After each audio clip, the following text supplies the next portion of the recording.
Hello friends, welcome to our channel Chatpata kitchen with blog. কেমন আছেন সবাই? আশা করছি ভালো আছেন, ভালো থাকবেন, সুস্থ থাকবেন, নতুন নতুন রেসিপি দেখতে থাকবেন। আমার এই ছোট্ট চ্যানেলটি লাইক, শেয়ার, সাবস্ক্রাইব করে আমার ইউটিউব পরিবারের সদস্য হয়ে যাবেন। আজ আমি বানাচ্ছি কাঁঠাল বীজের দারুণ একটা বড়া রেসিপি। আশা করছি আপনাদের ভালো লাগবে। ভালো লাগলে ভিডিওটি স্কিপ না করে সম্পূর্ণ দেখার রিকোয়েস্ট রইল। চলুন তাহলে আমরা রেসিপিটা শুরু করি। আমি রেসিপিটা তৈরি করার জন্য কাঁঠাল বীজ এইভাবে উপরের লাল খোসাটা ছাড়িয়ে পরিষ্কার করে ধুয়ে নিয়েছি। এবার মিক্সিতে দিয়ে পেস্ট করে নেব। দেখুন আমি মিক্সিতে দুটো কাঁচা লঙ্কা দিয়ে পেস্ট করে নিয়েছি, আর এর সাথে নিয়েছি 4 টুকরো রসুনের দানা আর 1 টুকরো আদা আর একটা পেঁয়াজ। এগুলো আমি ওর সাথে গ্রেট করে নেব। আপনারা চাইলে পেস্ট করেও দিতে পারেন।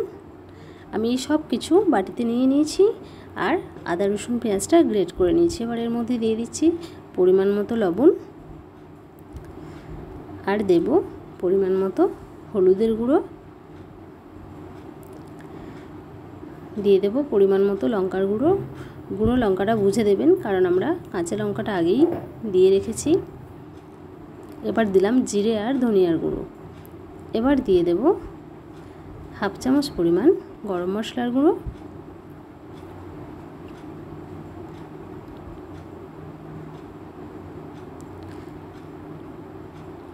আর দেব ওর মধ্যে 2 চামচ পরিমাণ বেসন। বেসনটা দিলে এটা খেতে আরও টেস্টি হয়। এই বড়াটা এতটাই টেস্টি যে কাউকে বানিয়ে যদি আপনি খেতে দেন, আপনার তো অনেক প্রশংসা করবেই, আর বুঝতেই পারবে না যে এটা কাঁঠাল বীজের বড়া। এতটাই সুন্দর খেতে। এবার এই সব কিছু আমি ভালো করে মিশিয়ে নেব। দেখুন মেশানো হয়ে গেছে। এবার আমি গ্যাস অন করে কড়া বসিয়ে নিয়েছি। কড়ার মধ্যে দিয়ে দিয়েছি সরিষার তেল। তেলটা গরম হয়ে গেছে। এবার আমি হাত দিয়ে অল্প অল্প করে নিয়ে বড়ার সাইজের করে ভেজে নেব। দেখুন এইভাবে আমি অল্প করে দিয়ে নিচ্ছি বড়ার সাইজের করে। আপনারা চাইলে এখানে চামচ দিয়েও দিতে পারেন। এইভাবেই আমি বেশ কয়েকটা দিয়ে নেব।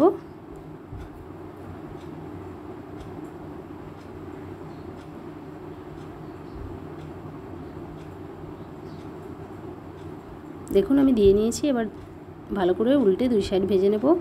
দেখুন একটা সাইড ভাজা হয়ে গেছিলো, আমি উল্টে অপর সাইডটাও ভেজে নিচ্ছি। এইভাবেই 2 সাইড বেশ সুন্দর করে লাল করে ভেজে নিতে হবে। দেখতেই পাচ্ছেন দুটো সাইড বেশ সুন্দর ভাজা হয়ে গেছে।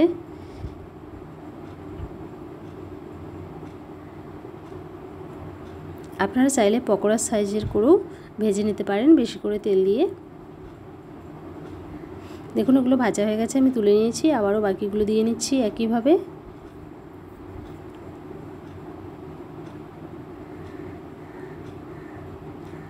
দারুণ টেস্টি একটা রেসিপি। আপনারা অবশ্যই কাঁঠাল থাকতে থাকতে তার বীজটা এইভাবে বানিয়ে একদিন বড়া খেয়ে দেখবেন, খেতে দারুণ লাগে। আপনারা কমেন্টে জানাতে ভুলবেন না কিন্তু রেসিপিটা কেমন হয়েছে।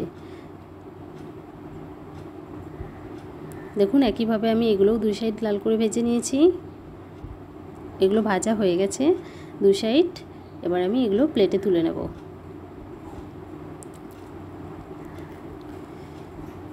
বন্ধুরা রেসিপি দেখে ভালো লাগলে অবশ্যই চ্যানেলটি লাইক, শেয়ার, সাবস্ক্রাইব করবেন। আমার ছোট্ট চ্যানেল, আপনাদের সহযোগিতার খুবই প্রয়োজন। আপনারা যদি সহযোগিতা করেন তবেই আমি নতুন নতুন রেসিপি তৈরি করার উৎসাহ পাবো। প্লিজ চ্যানেলটি সাবস্ক্রাইব, লাইক করতে ভুলবেন না, আর কমেন্টে জানাতে ভুলবেন না অবশ্যই যে রেসিপিটা কেমন হয়েছে। ভালো থাকবেন, সুস্থ থাকবেন, এরকম নতুন নতুন রেসিপি দেখতে থাকবেন, পাশে থেকে উৎসাহ দেবেন। দেখা হচ্ছে নেক্সট ভিডিওতে। ততক্ষণ ভালো থাকবেন, সুস্থ থাকবেন।